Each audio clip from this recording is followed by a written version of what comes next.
هي الكرشه مع الحمص. هاهي كي تتجي المريقه ديالها خاطره، كيجي هذاك الحمص طايب وزويون.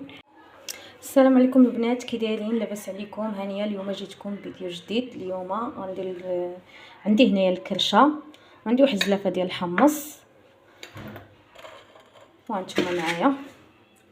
عندي البنات عندي هنا الكرشه ديال البقري، راه كانت عندي جامده في الفريكو، كانت عندي مغسوله مقاده. عندي واحد الحبه ديال الثومه، واحد الحبه د البصله. غندير كلشي هنا في كوكوط.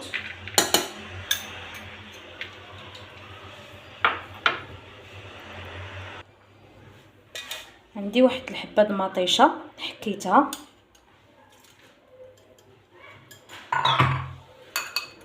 الحمص غندير شويه ديال القزبره ومعدنوس.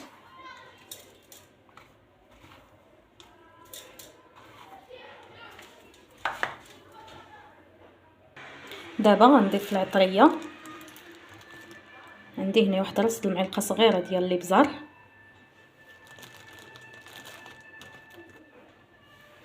معلقه صغيره ديال الكركم اولا الخرقوم،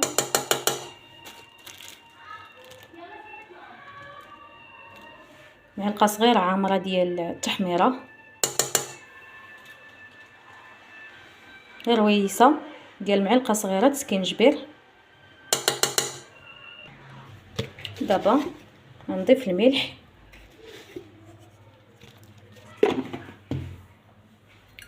زيت المائده، غنزيد شويه زيت الزيتون، واحد شويه الكمون. دابا البنات ضفت كلشي هنايا، الكرشه والحمص القامه كامله. دابا عندي الماء طايب، طيبته قبل.